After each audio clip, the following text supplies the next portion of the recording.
Hola, hola, ¿qué tal? Espero que anden bien. Quiero hacer un vivo pequeño. Siempre digo lo mismo, después se alarga un poco, pero la idea es comentarles y presentarles un poco el taller, el grupo de estudios que estamos comenzando ya hoy. Hoy estamos a 5 de junio y vamos a comenzar una lectura de 4 meses de duración sobre este libro, 1000 mesetas, capitalismo y esquizofrenia, de Gilles Deleuze y Félix Guattari. Este taller lo comenzamos hoy, miércoles, en un grupo por Zoom. Ese grupo está lleno. Mañana hacemos una modalidad presencial, que también está llena. Así que la invitación es, si les interesa, la lectura completa que vamos a hacer de 1000 mesetas de Deleuze y Guattari, es sumarse a la modalidad asincrónica, es decir, recibiendo las clases grabadas del Zoom que hacemos hoy los días miércoles. Todos los sábados subimos la clase grabada en video, en audio, y también los apuntes que vamos tomando sobre cada una de las partes de 1000 mesetas semana a semana. La idea es un taller de 4 meses, es decir, de 16 semanas, de 16 clases, de 2 horas, entre 2 horas y 2 horas y media cada una, porque el libro está compuesto, es un libro extenso, ¿sí? Está compuesto por 16 mesetas, en realidad 15, mejor dicho, 15 mesetas, que son, digamos, los capítulos, por decirlo así, ellos lo denominan mesetas. Entonces el taller se propone un día introductorio, donde vamos a presentar la obra de Deleuze, la obra de Guattari, la obra conjunta, donde vamos a comentar las líneas principales de El Antiedipo, que es el primer libro que ellos escriben juntos y que tiene el mismo subtítulo, Capitalismo y Esquizofrenia.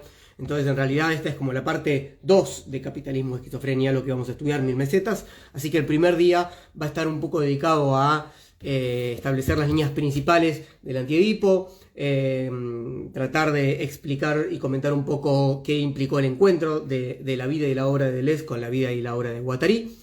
Y a partir de esa introducción general, vamos a, semana a semana, a leer una meseta, ¿sí?, completa, y a trabajarla en conjunto. Este taller pueden, digamos, en la modalidad sincrónica, recibiendo las clases grabadas, como les comentaba, pueden sumarse cuando quieran. Estamos empezando este sábado, pero se puede hacer más adelante, cuando ustedes vean este video. Nosotros estamos empezando en junio del año 2024. Junio, julio, agosto, a fines de septiembre terminamos los 4 meses de lectura completa de 1000 mesetas. Quiero comentarles un poquito de qué va el libro, de qué va la obra. Es un poco difícil hacerlo porque es una obra muy particular, muy experimental, muy única de algún modo. Entonces ya el hecho mismo de preguntar de ese modo de qué va es un poco extraño. Así que lo que decidí hacer es leer los primeros 2 párrafos del libro, comentarlos un poquito y ver si eso les entusiasma. En principio, El Antiedipo, ¿sí?, que lo leímos juntos en el taller hace 2 años, hicimos un taller de 3 meses, lo leímos entero también, una lectura también bastante intensa.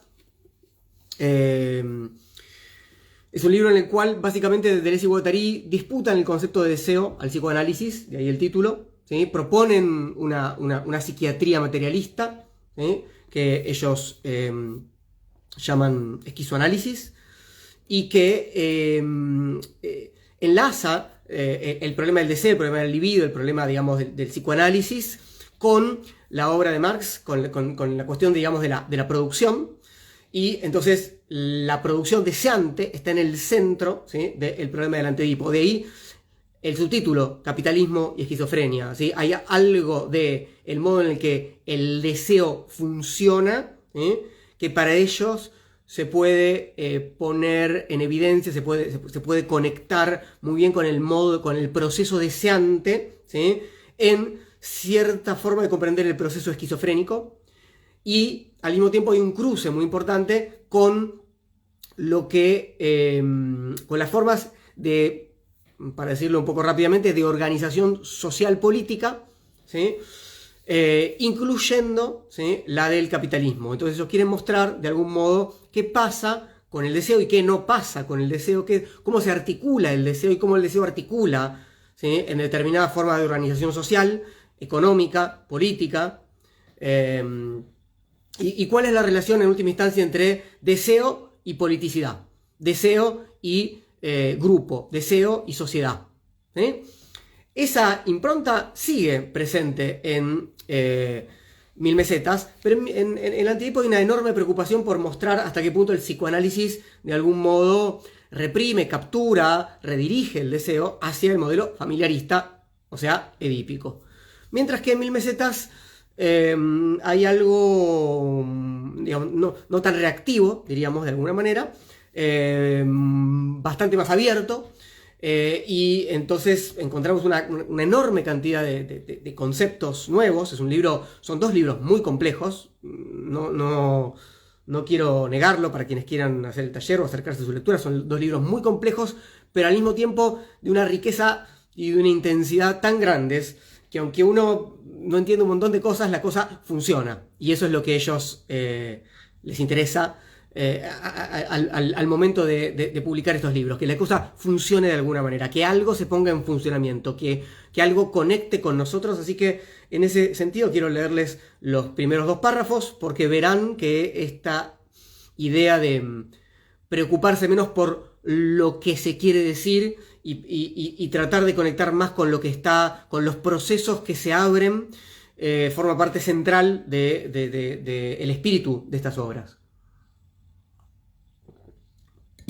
Mil Mesetas comienza entonces con una primera meseta introductoria titulada Rizoma, muy famosa porque el concepto de rizoma es un concepto que ha tenido muchos efectos en diversos campos, ¿sí? Fundamentalmente en los campos estéticos, de la literatura, pero no solamente. Y así que les leo el primer párrafo, que dice así: el Antiedipo lo escribimos a dúo. Como cada uno de nosotros era varios, en total ya éramos muchos. Para empezar, es un dúo que no es un dúo. Lo primero que hacen es desarticular la idea de dualidad, ¿sí?, de los dualismos clásicos, que podrían ser un dualismo, ¿sí?, de Deleuze-Guattari, un dualismo capitalismo de esquizofrenia. Entonces lo primero es multiplicar el dualismo. Entonces cada uno ya era mucho, entonces éramos dos, éramos un montón. Aquí hemos utilizado todo lo que nos unía, ¿no? Desde lo más próximo a lo más lejano. Entonces, ¿cómo se une uno con otro? Bueno, uno tiene ciertas zonas en común, pero al mismo tiempo uno se une por lugares más lejanos, lo que no parece tan, ¿no?, que se comparte tanto. Hemos distribuido, dicen, hábiles seudónimos para que nadie sea reconocible. ¿Por qué hemos conservado nuestros nombres? Por rutina, únicamente por rutina. Y esta idea de, bueno, ¿quién escribió esto?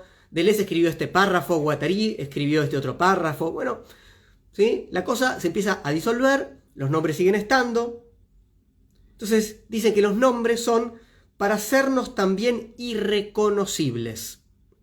Hay algo del espíritu de poner en marcha este proceso deseante. En principio, el Antiedipo, acá es un proceso en el que por supuesto el deseo está involucrado, pero que va en algún sentido todavía más allá, si quieren, y que implica una pérdida de ciertas características identitarias, ¿sí? Entonces dicen, para ser imperceptible no a nosotros, sino todo lo que nos hace actuar, experimentar, pensar.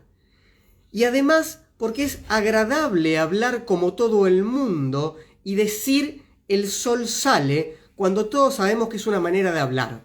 Entonces van a decir, bueno, nosotros ponemos nuestro nombre ahí, pero en realidad es una forma de hablar, como cuando decimos el sol sale. No llegar al punto de ya no decir yo, sino a ese punto en el que ya no tiene ninguna importancia decirlo o no decirlo. Ya no somos nosotros mismos. Cada uno reconocerá los suyos. Nos han ayudado, aspirado, multiplicado. Entonces, nuevamente, no se trata de ponerse reactivos y decir soy un yo, no soy un yo, ¿sí? Podemos usar los términos, tenemos que como relajar un poco respecto a la asignación que detrás del término, ¿sí?, que utilizamos hay una realidad sustancial que sería un yo, un sujeto, un cogito. Eso no está, pero podemos usar el nombre. Esto es como cuando, a ver, si quieren, Nietzsche en el Zaratustra dice, bueno, alma es una palabra, si hablan los niños, usemos la palabra alma. ¿Sí? No creemos en un alma sustancial, en un alma metafísica, pero usemos el término. Digamos yo, digamos Guattari, digamos Deleuze. No es una persona, no es un autor, no hay un sujeto del libro. Y entonces ellos rompen básicamente el dualismo clásico, muy clásico de la filosofía, por excelencia, por lo menos de buena parte de la tradición filosófica, que es el dualismo sujeto-objeto. Entonces, el segundo párrafo, que es el último que les voy a leer, para invitarlos o entusiasmarlos con la lectura de este libro y del taller, si quieren, dice así: un libro no tiene objeto ni sujeto. Está hecho de materias diversamente formadas, de fechas y de velocidades muy diferentes. ¿Ven? No es un sujeto que escribe y que tiene un objeto, o sea, un tema, ¿sí?, particular. Un libro es un conjunto, ¿sí?, ni siquiera de cosas, de velocidades, de intensidades, de ritmos, de materias. Cuando se atribuye el libro a un sujeto, se está descuidando ese trabajo de las materias, la exterioridad de sus relaciones. Se está fabricando un buen Dios para movimientos geológicos, ¿sí? No hay ningún Dios que diga, yo voy a crear el sentido, yo voy a crear, ¿no?, quiero decir esto. Hay, ¿sí?, encuentro de sustancias fluyentes. Son varios ríos de Heráclito que están acá conformando esta obra. No importa quién, pongámosle un nombre, ¿no? Pongámosle Deleuze, pongámosle Guattari, etc., ¿sí? Pero lo que hay que prestar atención es a lo que, ¿sí?, ahí está ocurriendo. ¿Qué encuentros se están... ¿Qué es lo que en la olla donde está la comida se va, ¿no?, en ese guiso se va preparando? Entonces dicen, en un libro, como en cualquier otra cosa, hay líneas de articulación o de segmentariedad, de estratos, territorialidades. Dice, hay lugares donde la cosa se pone más dura, ¿sí?, y uno puede pararse ahí, donde la cosa está más definida. Pero también hay líneas de fuga, movimientos de desterritorialización y de desestratificación. Es decir, hay momentos donde ese lugar donde estamos parados bastante firmemente, ya sea, ¿no?, nuestra identidad, el conocimiento que tenemos de algo, la forma de actuar en el mundo, ¿no?, la moral, etc., empieza a formarse en una arena movediza o empieza a tornarse en una corriente rápida y uno de pronto se encuentra en otro lado y conectado con otras experiencias. Las velocidades, dicen ellos, comparadas de flujos según esas líneas, generan fenómenos de retraso relativo, de viscosidad, o al contrario, de precipitación y de ruptura, ¿no? De pronto es como uno viene caminando por un glaciar y de pronto, ¿no?, algo se abre y uno está en un río subterráneo.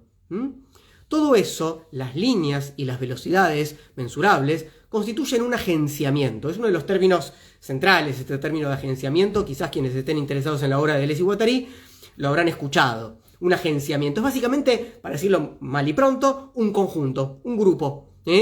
Un grupo, pero implica un grupo, una forma de conectar y de establecer esto, diferentes materias, velocidades, intensidades. Entonces dicen, un libro es precisamente un agenciamiento, que es lo que estamos diciendo, ¿sí? O sea, agenciamiento es lo que viene a reemplazar, a discutir un poco con estos conceptos más clásicos de sujeto y objeto. Un libro es precisamente un agenciamiento de ese tipo, como tal, inatribuible. Digamos, el agenciamiento no tiene un Dios que lo cree, no tiene un lugar central que lo piense, etc. Un libro es una multiplicidad. Pero todavía no sabemos muy bien qué significa lo múltiple cuando cesa de ser atribuido, es decir, cuando es elevado al estado de sustantivo. ¿Sí? La multiplicidad, como tal. No es que algo es múltiple, sino que es una multiplicidad. Un agenciamiento maquínico está orientado hacia los estratos, que sin duda lo convierte en una especie de organismo. Es decir, hay cosas que empiezan a funcionar. En el libro, de hecho, ¿sí? Pero en otras formas también. Piensa en un organismo. Siempre hay que pensar esta obra en distintas situaciones, ¿sí? Pensemos en un hábitat determinado, ¿sí?, en un bioma, ¿sí?, en una organización política, en un grupo de amistad, en un grupo militante, en una obra musical o teatral, etc. Entonces, eso puede implicar que algo termine de organizarse, ¿no? Porque vamos del caos a la organización. Estamos en el nivel de la filosofía más clásico, si quieren, ¿sí? En el nivel de la filosofía presocrática, ¿sí? O en el nivel del Génesis del Antiguo Testamento, ¿sí? O sea, en el principio del caos. ¿Cómo se organiza el caos? Tema central de la filosofía, ¿sí? Heráclito, ¿sí? Bueno, el caos a veces se organiza, a veces se vuelve significante, es decir, encuentra una forma de totalizar, de algún modo, o bien, dicen, una determinación atribuible a un sujeto, es decir, a veces dicen, bueno, Juancito escribió este libro, quiso decir tal cosa, ¿no? Es esta organización, tiene esta funcionalidad, los fundadores son estos y tales, acá está el director y acá están los ministros o lo que sea. Bien, pero también, si bien hay una cierta forma en la que la cosa va tomando forma, digamos, justamente, valga la redundancia, ¿sí? La cosa se va organizando. Pero también está orientado hacia un cuerpo sin órganos que no cesa de deshacer el organismo, de hacer pasar y circular partículas asignificantes, intensidades puras, de atribuirse los sujetos a los que tan solo deja un nombre como huella de una intensidad. Es decir, la cosa se va organizando. Uno dice, bueno, estamos pasando del caos al orden. Esto que era una intensidad ahora son palabras, hay una historia, bueno, o la organización, el grupo, ¿no? Cada uno tiene su función, acá está el grupo que va a hacer tal cosa, acá está la comisión de tal otra cosa, ¿no? En el grupo militante. Y al mismo tiempo la cosa se empieza a desorganizar, ¿sí? Hay algo que va hacia el orden y hay algo que va hacia el caos. Hay algo que se organiza y hay algo que se deshace, hay algo que crea y hay algo que se empieza a disgregar.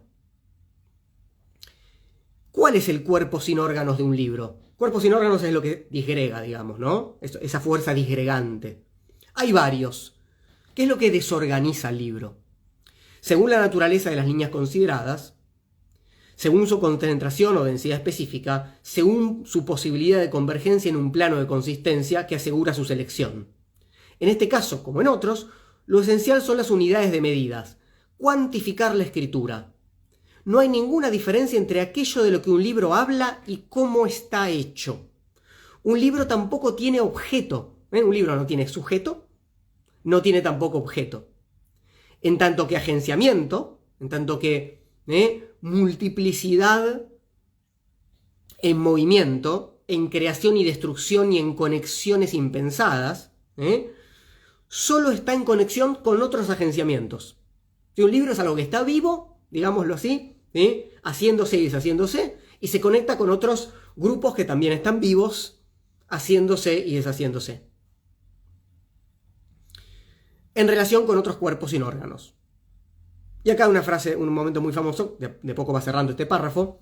Nunca hay que preguntar qué quiere decir un libro. ¿Ven lo que yo les decía? Es difícil plantear inclusive, ¿no? ¿Qué quiere decir lo que está acá en 1000 mesetas? ¿Qué quiere decir agenciamiento? Nunca hay que preguntar eso, dicen.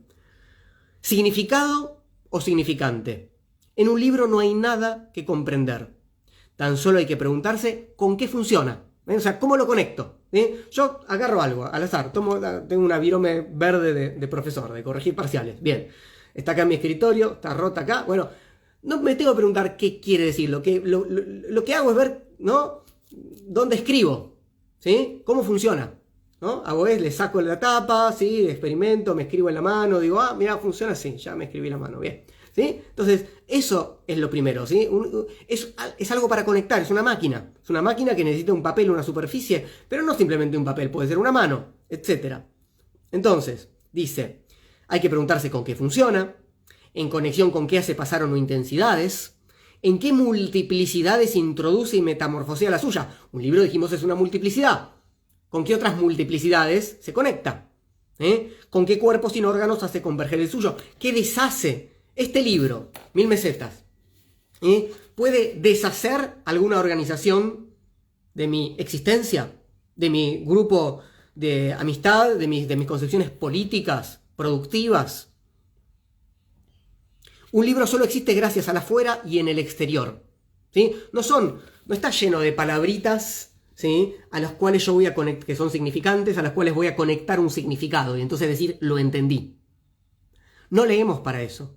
No leemos este libro para eso, ¿sí? Y muchos otros tampoco los leemos para eso, ¿no? Pero aún así, uno puede caer en la trampa de decir, lo entendí. Agenciamiento quiere decir, me armo un diccionario y empiezo a entender absolutamente todo. Pero lo que importa es conectar y transformar, experimentar.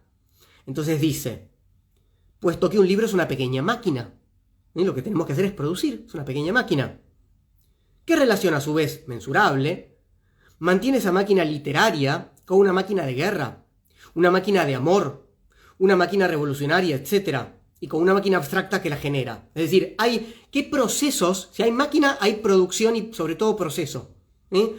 El amor es una producción, la revolución es una producción, o lo revolucionario es una producción, la guerra, lo que ataca, lo que deshace, lo que compone. A menudo se nos ha reprochado que recurramos a literatos, pero cuando se escribe, lo único verdaderamente importante es saber con qué otra máquina la máquina literaria puede ser conectada. Y debe serlo para que funcione. Para que funcione tiene que haber conexión. Kleist y una loca máquina de guerra. Kleist es un autor, digamos, un romántico. Kafka, que es muy importante Kafka porque, para Deleuze y Guattari, porque entre el Antedipo, que es del año 1972, y Mil Mesetas, que es del año 1980, ellos en 1975 publican un libro titulado Kafka por una literatura menor, donde empiezan a aparecer un montón de los conceptos que están acá en Mil Mesetas. Por ejemplo, el concepto de rizoma, que es el título de esta primera meseta introductoria, ¿sí? Entonces, de hecho, la frase que yo usé en el flyer del taller para invitarlos es de Kafka. Está acá citada en la primera meseta. Dice, las cosas que se me ocurren no se me presentan por su raíz, sino por un punto cualquiera situado hacia el medio. Es un agenciamiento. Tratad pues de retenerlas, tratad de retener esa brizna de hierba que solo empieza a crecer por la mitad del tallo y no la soltéis. En medio, como las clases de Deleuze sobre Spinoza, en medio de Spinoza. No hay un principio porque no hay un sujeto ni un Dios, no hay un origen. Esto es bien nietzscheano también, pero también espinociano. Hay proceso. Esos procesos componen, descomponen, arman, desarman, etc. Y lo que tenemos que ver es cómo. ¿Cuándo? ¿De qué manera? ¿Con qué intensidades? ¿A qué velocidades? Etcétera, etcétera. Cierro el párrafo, entonces, vuelvo de Kafka. Dice, Kafka y una máquina burocrática increíble. ¿Y si después de todo se deviniese animal o vegetal gracias a la literatura? Que no es lo mismo que literariamente. ¿Acaso no se deviene animal antes que nada por la voz? Entonces, lo que vamos a ver también es la invitación a la interconexión entre reinos que parecerían separados, el reino de la literatura por un lado y el reino de la biología animal por otro lado, ¿sí? El reino de lo orgánico y lo inorgánico. Todo esto vamos a ver cómo encuentra sus líneas de pasaje, ¿sí? Y de conexión. Cierra entonces diciendo, la literatura es un agenciamiento, ¿sí? Una multiplicidad compuesta por diferentes velocidades, intensidades, materias, conexiones, aperturas. Nada tiene que ver con la ideología. Nunca ha habido ideología. Parte de lo que, ahí cerró el párrafo, ¿sí? El segundo párrafo de Rizoma, parte de la disputa de esto que a veces se denomina filosofía postestructural o postestructuralista, ¿sí? Es romper con ciertas concepciones, por ejemplo, digamos, entre un nivel estructural y uno superestructural, ¿sí? como en cierta concepción más clásica del marxismo, ¿sí? Donde hay un nivel que es el propio de la producción, que es el nivel estructural, que sería el económico, y luego un nivel superestructural, que sería el ideológico, el político, etc. Eso es lo que ellos intentan desarmar ya desde el Antedipo. Hay una discusión con el estructuralismo y por eso con el psicoanálisis estructuralista ya en el Antedipo, y acá se continúa, ¿sí? Bueno, espero que esto les haya entusiasmado para agarrar el libro. Si quieren anotarse al taller, me escriben, serán muy bienvenidos. Hay personas de muchos lugares, sobre todo para la modalidad de esta distancia asincrónica. Hay gente de Puerto Rico, de España, de Chile, de México, de Uruguay, de Colombia y de distintos lugares de Argentina. Así que pueden unirse ahora Empezamos con la primera clase el sábado, que va a ser la clase introductoria, o pueden hacerlo dentro de un año, dentro de 2 años, cuando quieran, y vean este video y se entusiasmen. Lectura completa de 1000 mesetas durante 4 meses. Hoy leímos juntos 1,5 páginas. Bueno, les mando un abrazo y nos vemos pronto.